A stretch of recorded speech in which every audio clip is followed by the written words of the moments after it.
So finally students MBA MMS की जो admission process है वो अब स्टार्ट हो चुकी है एंड इस वीडियो में मैं आपको डिटेल में स्टेप बाय स्टेप बताऊंगा कि कैसे आपको अपना पूरा जो रजिस्ट्रेशन प्रोसेस है वो कंप्लीट करना है। साथ ही में कैसे आप अपना डॉक्यूमेंट वेरिफिकेशन जो है वो करवा सकते हो, कैसे आप स्लॉट बुक करोगे, कैसे फिजिकली आपको सेंटर पे जाना पड़ता है, कहाँ पे ये सारे ऑप्शंस मिलेंगे, सब कुछ हम इस वीडियो में देखेंगे। इसके अलावा अगर आप कैटेगरी स्टूडेंट हो तो कहाँ पे आपको डॉक्यूमेंट्स अपलोड करना पड़ेगा, ईडब्ल्यूएस टीएफडब्ल्यूएस के ऑप्शंस आपको कहाँ मिलेंगे, सब कुछ हम इस वीडियो में जो है वो जानने वाले हैं। तो वीडियो पूरा एंड तक देखते रहिए। सो रजिस्ट्रेशन करने के लिए आपको आ जाना है सीईटी सेल के ऑफिशियल वेबसाइट पे। यहाँ पे आने के बाद आपको क्लिक करना है एडमिशन पोर्टल 26-27 के ऊपर। देन यहाँ पे आपको एमबीए का ऑप्शन मिलेगा, इसके ऊपर आपको क्लिक कर देना है। यहाँ पे आने के बाद गाइज आपके सामने कुछ इस टाइप का जो स्क्रीन है वो ओपन होगा। तो यहाँ पे आपको लेफ्ट हैंड साइड में जो है वो कैंडिडेट लॉगिन का जो ऑप्शन है वो मिलेगा। अगर आप में से जितने भी स्टूडेंट्स ने एमबीए सीईटी का एग्जामिनेशन दिया है तो आपको कैंडिडेट लॉगिन के ऊपर ही जो है वो क्लिक करना है। इसके ऊपर जैसे ही आप क्लिक करोगे तो आपको वो आईडी एंड पासवर्ड डालने बोलेगा। तो वापस आप इस वाले स्क्रीन पे आ जाओगे जो कि हमने स्कोर कार्ड डाउनलोड करने में, हॉल टिकट डाउनलोड करने में यूज़ किया था। यहाँ पे आप आ जाओगे। यहाँ पे आने के बाद आपको जो है वो सिंपली सेंट्रलाइज एडमिशन प्रोसेस के ऊपर जो है वो क्लिक करना है। यहाँ पे आपको टेक्निकल एजुकेशन का ऑप्शन मिलेगा, इसके ऊपर आपको क्लिक करना है। क्लिक करने के बाद यहाँ पे आपको masters of business administration, masters of management studies ऐसा एक ऑप्शन जो है वो मिलेगा। इसके ऊपर क्लिक करते ही यहाँ पे आपके सामने कुछ इस टाइप के ऑप्शंस आएंगे, ठीक है। अब यहाँ पे हमें ये सारी जो स्टेप्स है वो कंप्लीट करना है। स्टेप्स कंप्लीट होते ही हमारा रजिस्ट्रेशन जो है वो पूरा कंप्लीट हो जाएगा। साथ ही में डॉक्यूमेंट वेरीफाई कैसे करना है वो भी हम देखेंगे, ठीक है। तो यहाँ पे लेफ्ट हैंड साइड में सिलेक्ट स्क्रूटिनी का ऑप्शन आता है, तो इसके ऊपर आपको जो है वो क्लिक करना है। यहाँ पे अगर आप क्लिक करोगे तो कुछ भी जो है वो नहीं होता है, तो साइड में यहाँ पे आपको स्क्रूटिनी पे जो है वो क्लिक करना है। इसके ऊपर क्लिक करोगे तो यहाँ पे आपको पूछा जाएगा कि आपको कैसे अपने डॉक्यूमेंट्स वेरीफाई करने हैं। क्या आपको ऑनलाइन ही करना है, जिसमें आपको ऑनलाइन सारे डॉक्यूमेंट्स अपलोड करना पड़ेगा। फिर वो ऑनलाइन सेंटर में जाएंगे, वहाँ पे आपके देखे जाएंगे डॉक्यूमेंट सही है तो वेरीफाई होंगे। अगर कुछ भी गलती निकलती है तो वापस आपके पास फॉर्म आएगा, फिर आपको देखना पड़ेगा क्या मिस्टेक है, फिर से आपको सबमिट करना पड़ेगा, ठीक है। दूसरा है फिजिकल। फिजिकल के लिए आपको जो है वो नियर बाय कॉलेजेस के ऑप्शंस मिलेंगे। वहाँ पे आपको अपना रजिस्ट्रेशन फॉर्म के साथ सारे डॉक्यूमेंट्स आपको लेके जाना पड़ेगा, उनको दिखाना पड़ेगा डॉक्यूमेंट्स। सारे डॉक्यूमेंट्स सही है तो आपका वेरिफिकेशन हो जाता है। मैं आपको रेकमेंड करूँगा कि फ़िज़िकल ही करो। फिजिकल करने का फ़ायदा ये होता है कि अगर कुछ भी डॉक्यूमेंट्स में मिस्टेक आती है तो वो वहाँ पे आपको गाइड कर देता है। साथ ही में एक ही दिन में आपका सारा पूरा वेरिफिकेशन जो है वो हो जाता है। ऑनलाइन में थोड़ा एक्स्ट्रा टाइम जो है वो लग सकता है, तो इसलिए फ़िज़िकली मैं जो है वो ज़्यादा रिकमेंड करता हूँ। तो अगर आप फिजिकल करना चाहते हो तो फिजिकल पे टिक करो, अगर ऑनलाइन करना चाहते हो तो ई स्क्रूटिनी पे टिक करो। सपोज़ अगर आप फिजिकल पे करोगे तो यहाँ पे आपको सेव एंड प्रोसीड पे क्लिक करना पड़ेगा। देन ये कंफर्म करने का ऑप्शन आता है, कंफर्म कर दो। देन यहाँ पे आपको 3 ऑप्शंस मिलेंगे। सबसे पहले आपको अपना डिस्ट्रिक्ट चूज़ करना है कि कहाँ पे जाके आप अपने डॉक्यूमेंट्स जो है वो वेरीफाई करोगे। तो यहाँ पे आपको काफ़ी सारे ऑप्शंस मिलेंगे, जहाँ पे भी आप रहते हो या फिर जहाँ पे भी अभी आप हो वो वाला ऑप्शन आप चूज़ करो। फॉर एग्जांपल मैंने यहाँ पे पुणे सिलेक्ट किया, ठीक है। सपोज़ करो कि आप पुणे में रहते हो, तो पुणे में जितने भी सेंटर्स अवेलेबल होंगे जहाँ पे स्क्रूटिनी सेंटर जो बने हैं उसमें से आप यहाँ से जो है वो चूज़ कर सकते हो। जो भी आपके घर के पास होगा वहाँ पे जाके आप अपना जो है वो डॉक्यूमेंट वेरिफिकेशन कर सकते हो। फॉर एग्जांपल यहाँ पे मैंने DY पाटिल जो है वो चूज़ कर लिया। देन यहाँ पे आपको डेट चूज़ करने का भी ऑप्शन आता है, ठीक है। जैसे यहाँ पे मैंने 8 तारीख जो है वो चूज़ किया है, जिसका मतलब है कि मैं अपना रजिस्ट्रेशन करके 8 तारीख को अपने सारे डॉक्यूमेंट्स लेके जाके इस सेंटर पे जाऊँगा। वो डॉक्यूमेंट्स देखेंगे एंड मेरा वेरिफिकेशन जो है वो हो जाएगा, ठीक है। साथ ही में कितने बजे आप जाओगे वो भी यहाँ पे आपको जो है वो बुक करना पड़ता है। सपोज़ अगर आपने 11 बजे का स्लॉट बुक किया एंड अगर आपको पहुँचने को 12 या फिर 1-2 बज जाते हैं तो भी टेंशन लेने की ज़रूरत नहीं है। आप जो है वो आपका वेरिफिकेशन वो जो है वो करा देते हैं, ठीक है। एंड कभी-कभी ऐसा भी होता है कि सपोज़ 8 तारीख का आपने कर दिया बट बहुत बारिश आई तो फिर क्या करना है, तो आप अगले दिन भी जो है वो सेंटर पे जा सकते हो। वेरिफिकेशन आपका जो है वो हो जाएगा, ऐसा प्रॉब्लम जो है वो नहीं आएगा, ठीक है। ये सब कुछ टिक करने के बाद आपको सेव एंड प्रोसीड के ऊपर जो है वो कर देना है क्लिक। अब अगर आप ऑनलाइन सिलेक्ट करते हो तो यहाँ पे ऑनलाइन का ऑप्शन आएगा। ऑफलाइन में ऐसे आपको स्लॉट बुक करने का आता है, ऑनलाइन में आपको कोई भी स्लॉट वगैरह बुक करने का जो ऑप्शन है वो नहीं आता है, ठीक है। ये होने के बाद फिर यहाँ पे आपको पूछा जाएगा कि क्या आपने MBA MMS CET की जो एग्जामिनेशन है वो दी है या फिर नहीं। अगर आपने CET एग्जामिनेशन दी है तो येस पे क्लिक करो, नहीं दी है तो नो पे आप जो है वो क्लिक करो। येस पे क्लिक करोगे तो यहाँ पे आपको जो है वो अपना रोल नंबर डालना है एंड यहाँ पे आपको अपना रजिस्ट्रेशन नंबर डालना है, ठीक है।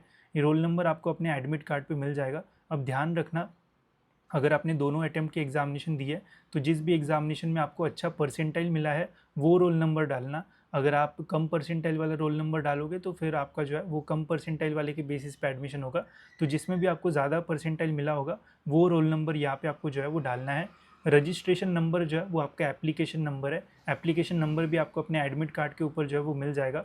एडमिट कार्ड पे एप्लीकेशन नंबर जो है वो आपको यहाँ पे रजिस्ट्रेशन नंबर के फॉर्म में जो है वो डाल देना है। जैसे ही आप ये दोनों नंबर जो है वो डालोगे, याद रखना जिसमें हाईएस्ट परसेंटाइल मिला है वो डालना। जैसे ही आप यहाँ पे डालोगे देन यहाँ पे आपको पूछा जाएगा कि क्या आपने सीईटी के अलावा कैट, जैट, एटमा, सीमैट ये सारी एग्जामिनेशन दी है।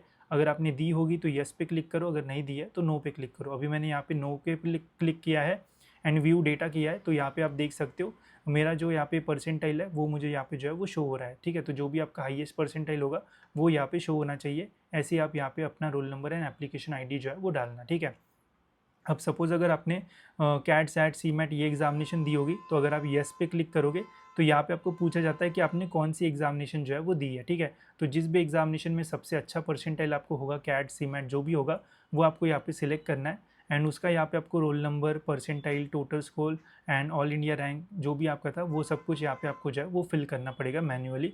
तो कैट, जैट, एटमा का ऐसा प्रोसेस है। ठीक है, अगर आपने बस कैट, एटमा या फिर सीमैट ही दी है, सीईटी एग्जामिनेशन नहीं दी है, तो भी आप जो है वो अप्लाई कर सकते हो। ऐसा नहीं है कि सीईटी देना कंपलसरी है। तो सारे ऑप्शंस यहाँ पे आपको जो है वो देखने को मिल जाएंगे। ये होने के बाद व्यू डेटा करोगे तो आपका कैट, सीमैट का स्कोर भी आ जाएगा। ठीक है, तो ऐसे आपको जो है वो अपना एग्जामिनेशन का स्कोर डालना है। ये होने के बाद देन यहाँ पे आपको पूछा है कैंडिडेचर टाइप, ये बहुत इंपॉर्टेंट है। अब यहाँ पे आपको टाइप चूज़ करना है। सबसे पहला है टाइप 1। अगर आप महाराष्ट्र के स्टूडेंट हो, अगर आपका 12th या फिर आपका डिप्लोमा एंड अपना जो आपका ग्रेजुएशन है वो भी अगर आपका महाराष्ट्र से हुआ है, या फिर अगर आपके पास महाराष्ट्र का डोमिसाइल या फिर बर्थ सर्टिफिकेट है, तो आप टाइप ए में जो है वो आओगे। तो इस कंडीशन में आपको टाइप ए चूज़ करके सेव एंड प्रोसीड करना है।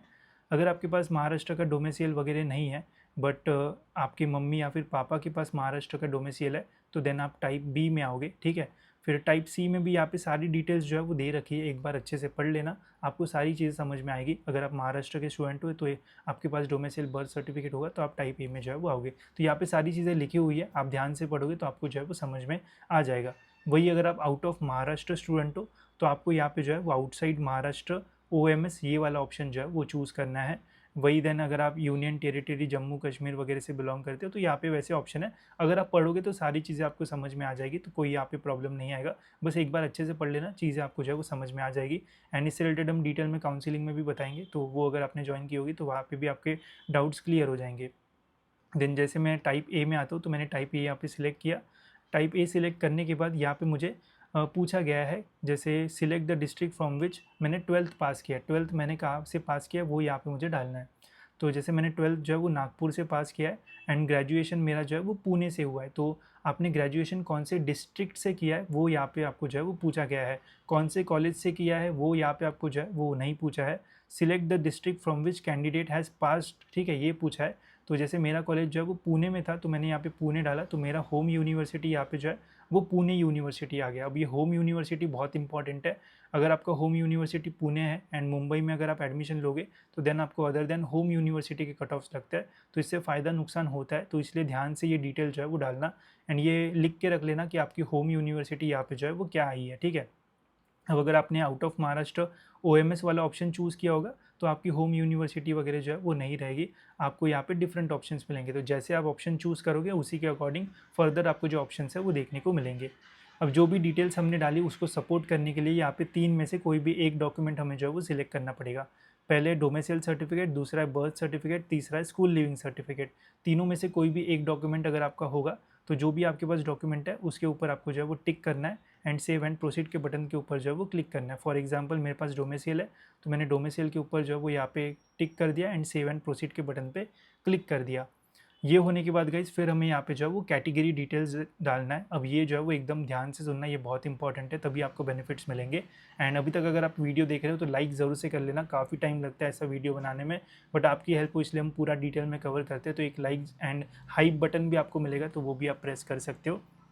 तो कैटेगरी में सबसे पहले अगर आप आउट ऑफ महाराष्ट्र हो तो आपको पूछा नहीं जाएगा, अगर आप महाराष्ट्र स्टूडेंट हो तो ही आपको ये पूछा जाएगा। पहले पूछा है जनरल या फिर रिजर्व। अगर आप ओपन से बिलोंग करते हो तो आपको जनरल के ऊपर क्लिक करना है। इसके ऊपर क्लिक करोगे तो यहाँ पे आपको पूछा जाएगा कि क्या आपको EWS से अप्लाई करना है या फिर नहीं। तो EWS के लिए बस ओपन वाले स्टूडेंट्स ही जो है वो अप्लाई कर सकते हैं, कैटेगरी वाले स्टूडेंट्स अप्लाई नहीं कर सकते हैं। तो अगर आपके पास EWS सर्टिफिकेट है या फिर अगर आपने अप्लाई किया, आपके पास रिसिप्ट वगैरह है, तो आप येस पे क्लिक कर सकते हो। एंड येस पे क्लिक करोगे तो यहाँ पे आपको EWS सर्टिफिकेट का स्टेटस पूछा जाएगा। मतलब अगर आपके पास अवेलेबल है, आपके पास फिजिकली EWS सर्टिफिकेट अवेलेबल है तो अवेलेबल पे क्लिक करो। अगर आपके ना आपने अप्लाई किया अभी तक आपके पास आया नहीं है बट आपके पास EWS सर्टिफिकेट का रिसिप्ट है, तो then applied but not received के ऊपर आपको जो है वो क्लिक करना पड़ेगा। अगर आपने अप्लाई नहीं किया है तो फिर तो कोई फ़ायदा नहीं है, फिर तो यहाँ पे डायरेक्ट आप नो पे ही क्लिक करना, बिकॉज है ही नहीं तो फिर बेनिफिट नहीं मिलेगा। ठीक है, तो इसका ध्यान रखना, आप रिसिप्ट के बेसिस पे भी जो है वो अप्लाई कर सकते हो। ठीक है, अगर आपके पास नहीं है EWS सर्टिफिकेट तो सिंपली आप यहाँ पे नो पे जो है वो क्लिक कर लो। ठीक है, ये हो गया ओपन का। अब बात करते हैं कैटेगरी स्टूडेंट का। कैटेगरी स्टूडेंट अगर आप महाराष्ट्र से बिलोंग करते हो तो आपको रिजर्व के ऊपर टिक करना है। देन यहाँ पे आपको जो है वो सिलेक्ट द रिजर्व कैटेगरी, कौन सी आपकी कैटेगरी है वो चूज़ करना है। जैसे यहाँ पे आपको कैटेगरी के सारे ऑप्शंस मिलेंगे। जैसे सपोज़ मेरा OBC है तो मैंने यहाँ पे OBC चूज़ कर लिया, आपका जो भी होगा वो आप यहाँ पे चूज़ कर लेना। ठीक है, OBC के बाद आपकी जो सब कैटेगरी है वो आपको पूछी जाएगी। देन उसके बाद यहाँ पे आपको कास्ट वैलिडिटी के बारे में जो है वो पूछा जाएगा, क्या आपके पास कास्ट वैलिडिटी है। अगर आपके पास फिजिकली है तो अवेलेबल पे क्लिक करो। अगर आपने अप्लाई किया है, रिसिप्ट है बट अभी तक आने की बाकी है, तो अप्लाइड बट नॉट रिसीव्ड आपको जो है वो क्लिक करना पड़ेगा। इस कंडीशन में जब आप डॉक्यूमेंट्स अपलोड करोगे तो इस वाले इसमें आपको रिसिप्ट जो है वो अपलोड करना पड़ेगा। एंड अगर आपने अवेलेबल बोला है तो आपको एक्चुअल अपनी जो कास्ट वैलिडिटी है वो आपको यहाँ पे जो है वो अपलोड करना पड़ेगा। ठीक है, तो ध्यान से यहाँ पे सारी जो चीज़ें है वो करना। वही यहाँ पे आपकी जो कास्ट वैलिडिटी है वो किसने आपको दी है, जैसे DY कलेक्टर, वो आपके कास्ट वैलिडिटी में नीचे लिख के रहेगा कि तहसीलदार ने दिया है, कलेक्टर ने दिया है, तो अकॉर्डिंगली यहाँ से आपको जो है वो सिलेक्ट करना है। ठीक है, ये होने के बाद नॉन क्रीमिलियर के बारे में पूछा जाएगा। SC और ST कैटेगरी को जो है वो नॉन क्रीमिलियर सर्टिफिकेट जो है वो नहीं लगता है, बाकी सभी रिजर्व कैटेगरी को जो है वो नॉन क्रीमिलियर सर्टिफिकेट रहता है। एंड उसकी वैलिडिटी 31 मार्च 27 जो है वो रहना चाहिए। तो अगर आपके पास अवेलेबल है तो क्लिक करना। अगर आपने अप्लाई किया है, रिसिप्ट है, तो रिसिप्ट के लिए अवेलेबल बट नॉट मतलब अप्लाइड बट नॉट रिसीव्ड वो ऑप्शन आपको यहाँ पे सिलेक्ट करना पड़ेगा। ठीक है, तो ये हो गया हमारा कैटेगरी का, अकॉर्डिंगली आप सिलेक्ट कर लेना। ये होने के बाद फिर यहाँ पे आपको पूछा है कि क्या आप फिजिकली हैंडीकैप को कुछ प्रॉब्लम है, तो अगर होगा तो येस पे क्लिक करो, अगर नहीं है तो नो पे क्लिक करो।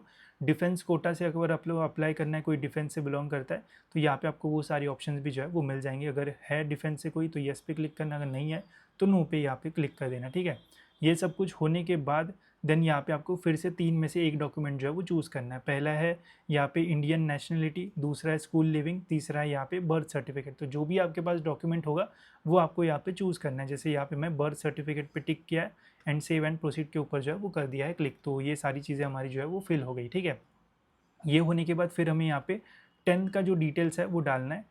10th के डिटेल्स में सबसे पहले यहाँ पे हमें SSC का एग्रीगेट मतलब जो मार्कशीट में सबसे नीचे लगता है कि 500 में से आपको इतने मार्क्स मिले या फिर जितना भी हाई टोटल होगा वो आपको डालना है। तो 500 में से मुझे 454 था एंड यहाँ पे मेरा परसेंटेज ऑटोमेटिकली जो है वो आ जाएगा।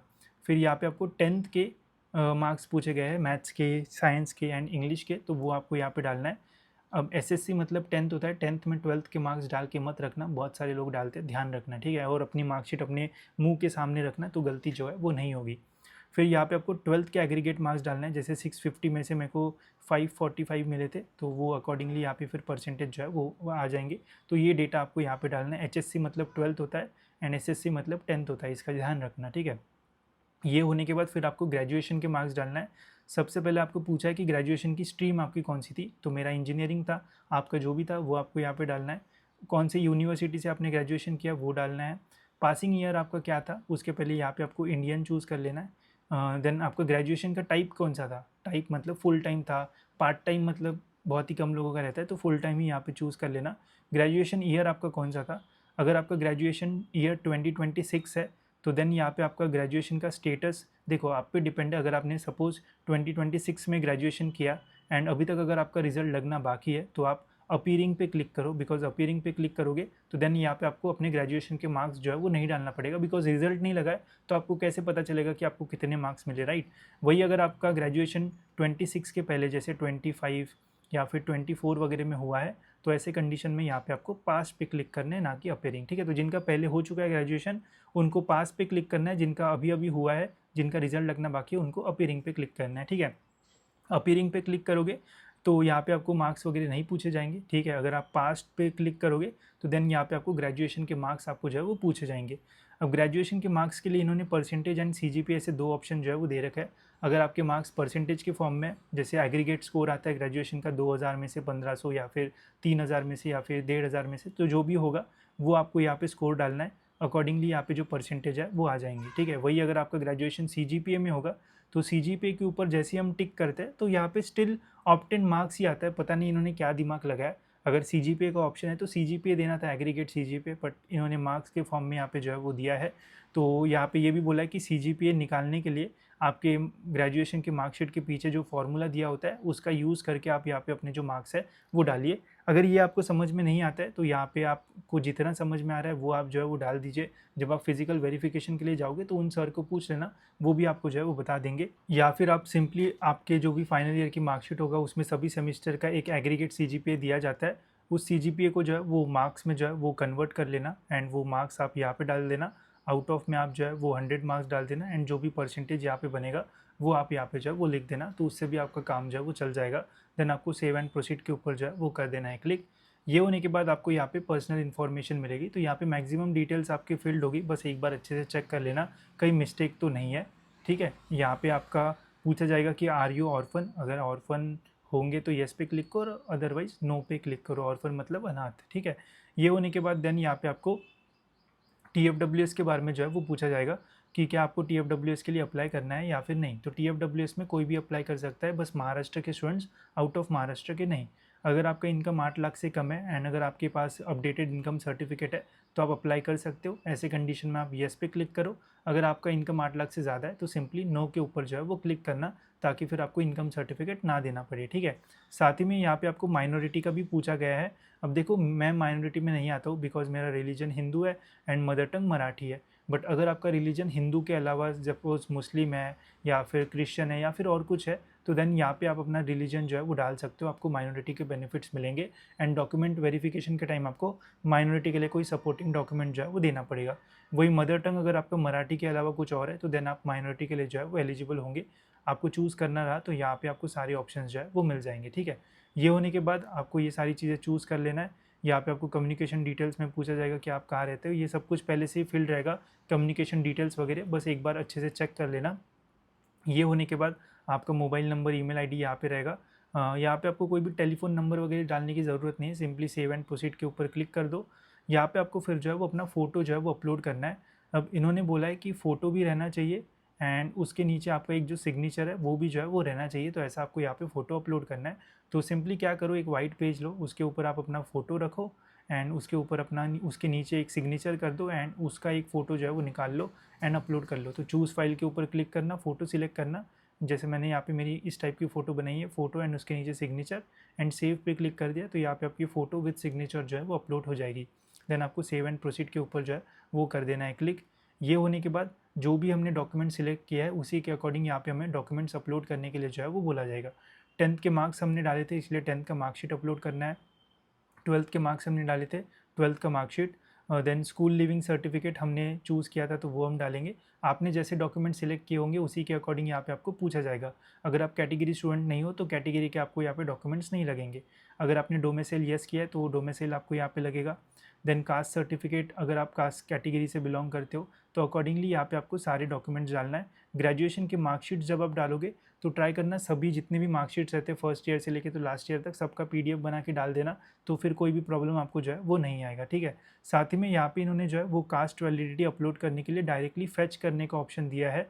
तो यहाँ पे जैसे आप क्लिक करोगे तो बोला गया है कि अगर आपकी कास्ट वैलिडिटी जो है वो 2020 के बाद बनी है तो ही ये जो है वो ऑटो फेच होगा। ठीक है, तो ऑटो फेच अगर मतलब 2020 के बाद आपने बनाई है तो यहाँ पे यस पे क्लिक करके कास्ट वैलिडिटी के ऊपर एक नंबर रहेगा वो आपको यहाँ पे डालना पड़ेगा, तो वो ऑटो फेच हो जाएगा। ठीक है, वही सपोज अगर आपने 2020 के पहले अपनी कास्ट वैलिडिटी बनाई है तो यहाँ पे आपको सिंपली नो पे क्लिक करना है एंड देन आप जो है वो मैन्युअली अपना जो कास्ट वैलिडिटी है वो जो है वो अपलोड कर पाओगे। ठीक है, तो इसका जो है वो ध्यान रखना। साथ ही में और एक चीज़, जब भी आप ये डॉक्यूमेंट्स अपलोड करोगे तो ओरिजिनल डॉक्यूमेंट का स्कैन करके या फिर फ़ोटो निकाल के अपलोड करना। अगर आप जेरोक्स का निकालोगे तो बाद में आपको प्रॉब्लम हो सकता है, तो इसका भी जो है वो ध्यान रखना। ठीक है, बाकी यहाँ पे आपको अपार आईडी अपलोड करने का बोला है, बट जब हमने रजिस्ट्रेशन किया था उस टाइम अपार आईडी डाल दिया था तो ये ऑटोमेटिकली पहले से ही जो है वो अपलोडेड रहेगा, तो इसको आपको जो है वो छेड़ना नहीं है, ये ऐसे के ऐसे ही जो है वो रहेगा। ठीक है, ये सारे डॉक्यूमेंट्स आपको जो है वो अपलोड कर देना है, यहाँ पे आपको टिक कर देना है एंड सेव एंड प्रोसीड के ऊपर जो है वो कर देना है क्लिक। ठीक है,